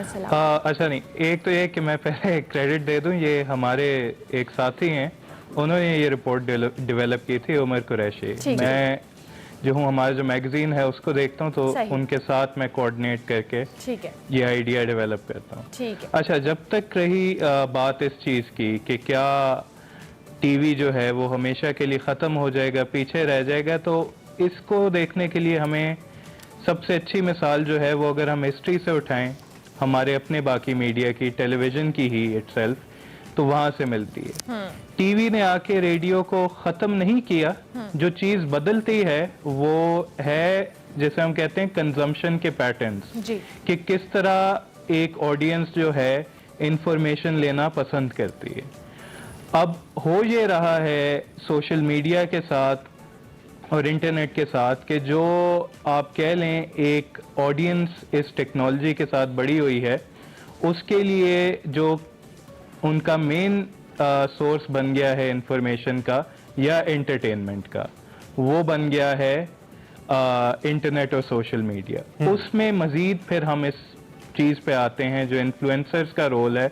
लोग किस तरह जो हैं वो एक ट्रेडिशनल, जैसे आप सेलिब्रिटी कहेंगे, उसकी फैन फॉलोइंग से ज़्यादा उनके लिए अब एक इन्फ्लुएंसर का रोल इम्पोर्टेंट है। तो ये सारा शिफ्ट वहाँ से आ रहा है।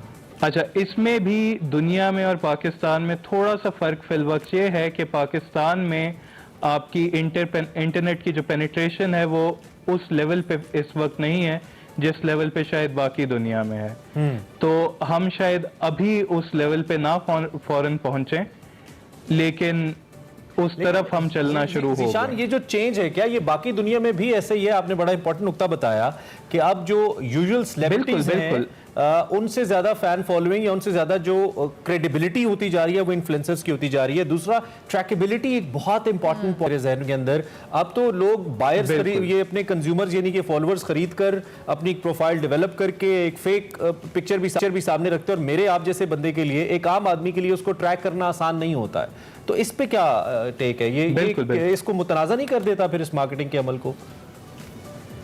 बिल्कुल बिल्कुल कहते हैं। मैं दोनों सवालों का थोड़ा सा जवाब देता हूँ। पहले तो बड़ी एक मजे की चीज दुनिया भर में हुआ है कि अब सेलिब्रिटी इन्फ्लुएंसर बनने की कोशिश कर रहे हैं, कुछ बन चुके हैं।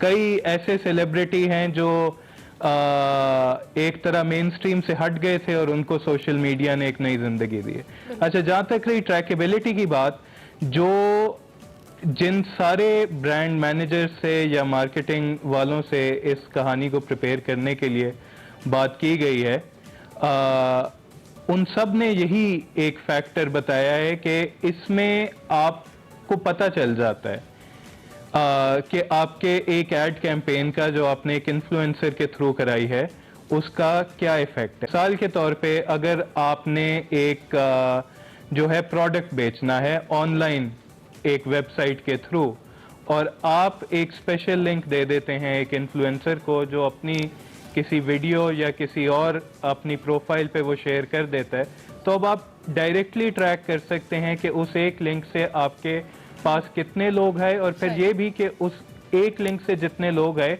उनमें से कितनों ने कौन सा प्रोडक्ट खरीदा। ये सारी चीज आप ट्रैक कर सकते हैं। इसके साथ साथ अब जो एक और मैं इसे तो बड़ा खतरनाक एस्पेक्ट भी कहूंगा, वो ये है कि आपके पास जो एक एक बंदा ट्रैक हो रहा है, आप चाहें तो आप उसके इर्द गिर्द जो उसका सारा, जिसे हम डिजिटल फुटप्रिंट कहते हैं, वो इस्तेमाल करके एक पूरी कंज्यूमर प्रोफाइल भी बना सकते हैं। तो ये एक बड़ी दिलचस्प ये डेवलपमेंट अभी आप जस्ट अपडेटेड बाय iOS कुछ दिन पहले, और उसमें अब हर ऐप के बाद ही आपको ये मैसेज आता है कि ये ऐप आपको ट्रैक करना चाहती है कि आप अलाउ करते हैं या नहीं करते। तो ये डेफिनेटली उसके लिए एग्जैक्टली। और ज़ीशान, साथ साथ हम क्रेडिबिलिटी की भी बात करेंगे। ऑब्वियसली जिस तरह से आपने बड़ा अच्छे मेंशन किया कि बहुत सारे अब सेलिब्रिटीज जो हैं वो इन्फ्लुएंसर्स बन रहे हैं, और जिससे इन्फ्लुएंसर्स थोड़े ऑफेंड भी हुए कि हमारी जो एक मार्केट थी वो अब इन सेलिब्रिटीज ने इसको किया। So what do you think कि क्रेडिबिलिटी का जो एक फैक्टर है वो किस हद तक असरअंदाज होगा, और आइंदा आने वाले दिनों में हम इसको कैसे बेहतर कर सकते हैं? अच्छा, इसमें अब यही जो है देखें, इसने डेमोक्रेटाइज कर दी है जो हमारा प्लेइंग फील्ड जिसे हम कहेंगे, इसने सबके लिए खोल दी है।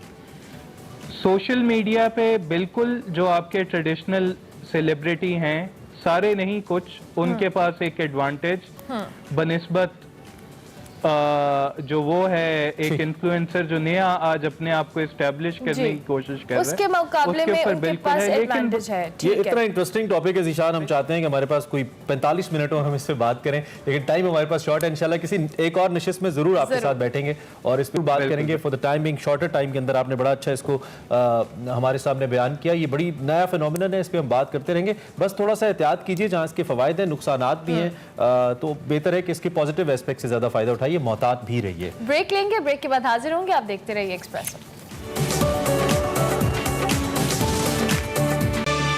Welcome back to Expresso. बात करेंगे प्रोग्राम में कुछ म्यूजिक के हवाले से, और जब हम पाकिस्तान की बात करते हैं तो हमेशा कहते हैं कि पाकिस्तान में टैलेंट की कमी नहीं है। और आज हम आपकी मुलाकात जैसे एक नन्ही सी गुलकारा से करवाने वाले, उनका ताल्लुक मीरपुर खास से है। उम्र सिर्फ 9 साल है और वो 2 साल की उम्र से सिंगिंग कर रही हैं। 2 साल की उम्र से, मतलब पैदा ही सुरीली हुई नहीं है। आमना इनका नाम है। आप में से बहुत से लोग इनको जानते हैं, जो इनको नहीं जानते उनको हम आज इनसे इंट्रोड्यूस करवाते हैं। आमना इस वक्त मीरपुर खास से हमारे साथ मौजूद हैं और बात भी करेंगे और उनकी सुरीली आवाज़ भी सुनेंगे। आमना, सुबह खैर आपको, बहुत शुक्रिया आप हमारे साथ मौजूद हैं और एक्सप्रेसो के अंदर आप हमारे साथ हैं। सबसे पहले तो ये बताएं कि आमना कैसी हैं और आजकल क्या कर रही हैं? पहले मैं आप सब लोगों को सलाम करूंगी और मैं कहूंगी मैं बिल्कुल ठीक हूँ। आप कैसे हैं? आपकी तबीयत कैसी है? हम बिल्कुल ठीक है अल्हम्दुलिल्लाह। और आपको कैसा लग रहा है? अब आप टीवी के ऊपर आ रही हैं, लोग आपको बड़ी आपकी तारीफें कर रहे हैं। अब तो माशाल्लाह बड़ी मशहूर हो गई हैं आप पूरे पाकिस्तान और दुनिया के अंदर। हमारे साथ ही मैं अल्लाह के करम से आज यहाँ पहुँची हूँ और आप लोगों ने मुझे कहा कि मैं बहुत ज़्यादा खुश हूँ। जबरदस्त। आमना, ये बताएं कि हम अभी बता रहे थे कि आप 2 साल की उम्र से सिंगिंग कर रही हैं, मतलब इतनी छोटी उम्र में। हाँ, रोती भी गाती थी आप। कैसे आपको शौक हुआ सिंगिंग का? आपको कैसे पता चला कि आप इतनी छोटी उम्र से गाना गा सकती हैं? अभी मेरे अब्बू आते थे, मैं 2 साल पहले से सिंग कर रही हूँ। अच्छा, तो किस किस्म के गाने गाना आपको पसंद है? इतनी छोटी उम्र के बच्चों को थोड़ा फंकी किस्म का म्यूजिक पसंद होता है, लेकिन आप तो कुछ सूफी किस्म के और बड़े मुश्किल किस्म के गाने आप गा रही होती हैं। तो ये शौक भी अब्बू से ही आया? किस किस्म के गाने ज्यादा गाती हैं? मैं हज़रत अब्दुल लतीफ भुट्टो की जो वाइयाँ हैं वो गाती हूँ और मुझे सूफी ज्यादा पसंद है, लेकिन सब गा लेती हूँ। तो ये याद कैसे होती है शाह भटाई की इतनी मुश्किल काफिया, उनका इतना मुश्किल कलाम, बड़ा जबरदस्त कलाम है? अबू की राइटिंग बहुत अच्छी, अबू मुझे लिख के देते हैं। मेरी किताब है सॉन्ग वाले, तो अबू उन पे मुझे सॉन्ग लिख के देते हैं, तो मैं याद कर लेती हूँ। जबरदस्त। आमना, आप हमें कुछ सुना देंगी? मैं इस पर मोहम्मद जुमन का सॉन्ग सुनाऊंगी, यार डैडी इसका। हाय हाय हाय हाय, क्या बात है, सुबह सुबह। यार दाढ़ी इश्क आतिश, यार दाढ़ी इश्क आतिश, लाई लाई वे, लाई लाई वे, इश्क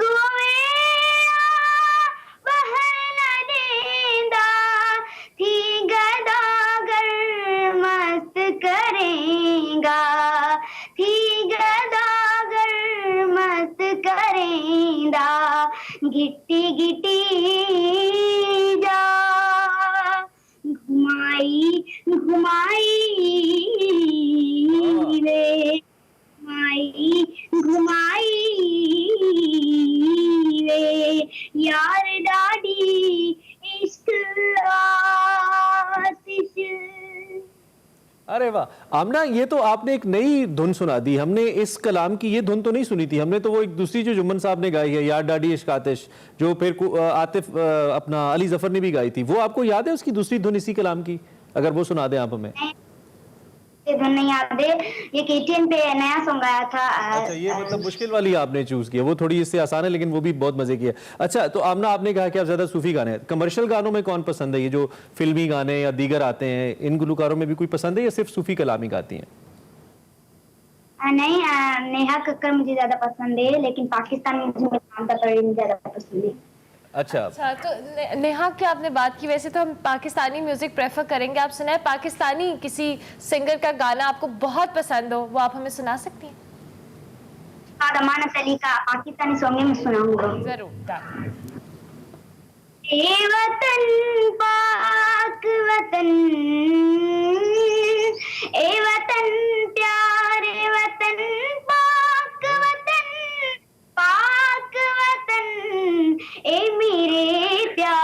वतन प्यारे वतन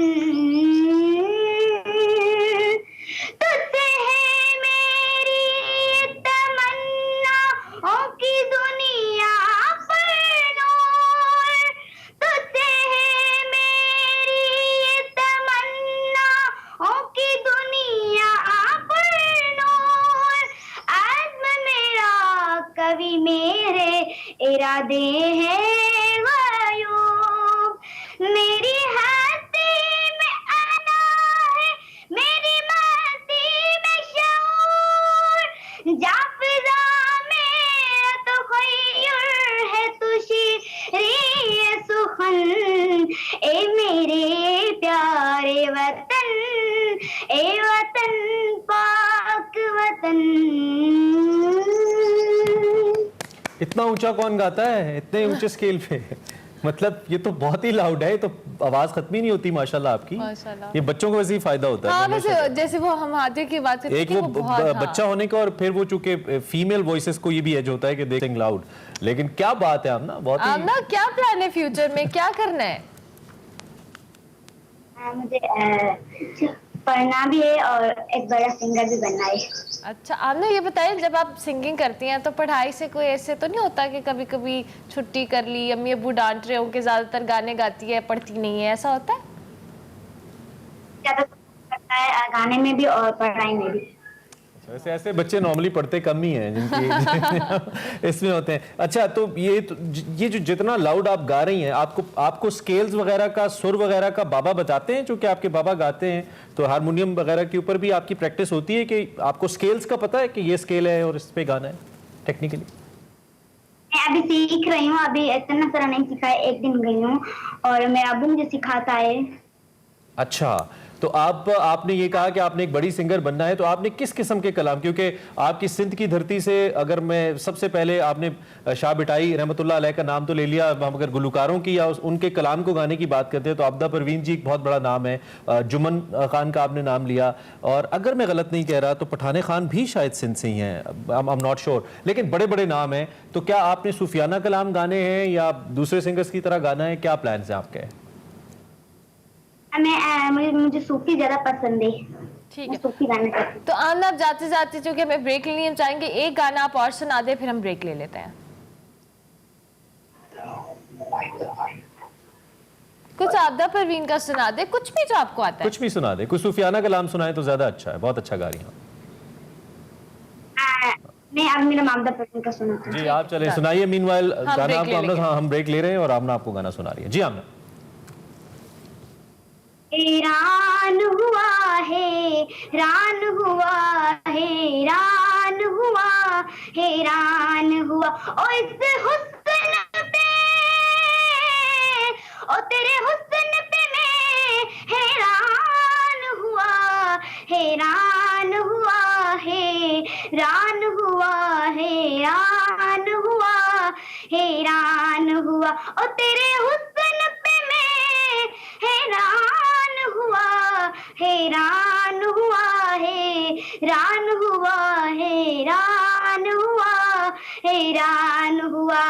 मंसूर होया सरमंद हो सनम, मंसूर होया सरमंद हो सनम, या शम्सुल हक तबरेज़ी हो, या शम्सुल हक तबरेज़ी हो, इस तेरी गली में ए दिलबर, इस तेरी गली में ए दिलबर, हर एक का सर कुर्बान हुआ, हैरान हुआ है, रान हुआ है, रान।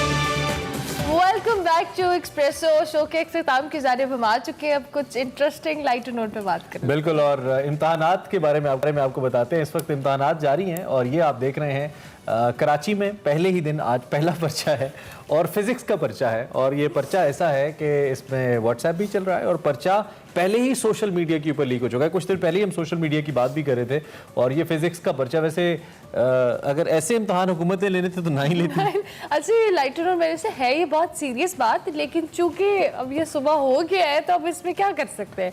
पहले दिन जी 10वीं जमात साइंस ग्रुप का फिजिक्स का पर्चा जो है वो सोशल मीडिया पर आ गया और ये वीडियो जो आप देख रहे हैं ये कहीं घर की नहीं है, ये हमारे टाइम पे क्यों नहीं था? ये वर्क फ्रॉम होम नहीं हो रहा, ये एक्चुअली एग्जामिनेशन हॉल में बैठ के बच्चे व्हाट्सएप पे आपस में राब्ते करके तो ये काम कर रहे हैं। लेकिन तो अगर हुकूमत जो सुबह शाम सईद गनी साहब आके ठीक है आपकी इंटेंशंस पे कोई शक नहीं है, लेकिन ये क्या सिस्टम है कि बच्चे साथ मोबाइल रखे वो, और जो बच्चे ऐसे पढ़ के आगे जाएंगे वो फिर बनेंगे क्या, वो फिर ऐसे ही मुस्तकबिल बनेगा। वैसे इस पे जो चेयरमैन बोर्ड है उन्होंने एक उनका कहना है कि हमने एक कमेटी कॉन्स्टिट्यूट कर दी है जो इसको इन्वेस्टिगेट करेगी। तो क्या ये पेपर कैंसिल होगा जो नकल से हुआ है? हाँ, आई वंडर कि यहाँ पे जो एग्जामिनेशन वो सारे ले रहे थे, जो वहाँ पे ड्यूटी पे लोग थे वो कहाँ पे थे? मतलब तुम इकबाल के शाहीनों को तो चेक करो। देखो यार, मतलब ये क्या हो रहा है यहाँ पे? सॉरी, इकबाल के शाहीन बड़ी दीदा दिलेरी से, no offense to anyone, but still this is something really wrong, जो नहीं होना चाहिए था, लेकिन अब हो गया है तो हमने सोचा आपको बता दें कि ये हो गया है, क्योंकि जिस एग्जाम्स के लिए हमने कितने और कहते हैं जो हो गया है वो हो गया, जितने रौले हमने देखे थे आए रोज वुजरा, कोई कह रहा हो रहा है, कोई कह रहा नहीं हो रहा, अगर इस तरह नहीं होने से फिर नहीं होंगे। खैर, लेकिन ये बड़ी अफसोसनाक है, ये बहुत बड़ा सवालिया निशान है हमारे तालीमी निज़ाम के ऊपर, और ये पहली दफा नहीं हुआ और सिर्फ कराची में नहीं हुआ, ये पंजाब में भी होता है कि पर्चे पहले सोशल मीडिया पे आ जाते हैं, मार्केट में आ जाते हैं, पैसे लेके लोग पर्चे आके दे देते हैं एग्जामिनेशन सेंटर्स के बाहर। और लेकिन उन्होंने कहा पहला दिन है, कोई बात नहीं, कल से हम ठीक कर लेंगे, ये उन्होंने कह दिया। चलिए अल्लाह करे हमने हर चीज में डिजिटलाइजेशन का सोचा है, अगर नहीं हमने कुछ किया तो तालीम में नहीं। चलिए जी, होप फॉर द बेस्ट। अभी हम आपसे इजाजत देते हैं, इंशाल्लाह आपसे हमारी मुलाकात होगी कल, और फीडबैक आपने हमें सोशल मीडिया हैंडल्स पे लाजमी देना है। कल तक की हमारी तरफ से अल्लाह हाफ़िज़।